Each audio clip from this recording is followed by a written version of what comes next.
wadonja ne wach mar tema ni kendo kata Dhi mbele kinyo tem kendo mondo obro yudo ka koro nitiere option mar skipping. Koro wadhi keto ni kendo gi mana option mar skipping kwasefwenyo ni mago are minors maonge ID. Okay. Ere pogruok e kind HELB loan miwacho ni to gi scholarship miwacho no. Nyithindo mantiere kanyo be gibro yudo pesa ni wang' sa. Miwa ne pogruok e kind hola mar HELB to gi scholarship. Erokamano Trevor. Kisewinjo gima nyocha ne sirikal wacho, scholarship ichiwo gi kambi miluongo ni Universities Fund. To HELB ichiwo gi jo HELB ma wane mwachiwe. Koro scholarship to jo Universities Fund gi jo HELB osebedo katiyo kanyakla.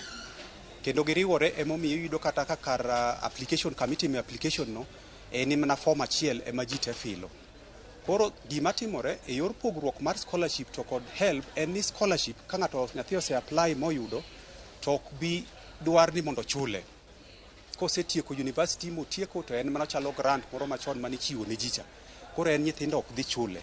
Lakini wach mar HELB ni to en ka gisetieko to kendo wachako wamiyo gi gima waluongo ni grace period matin mar 1 year.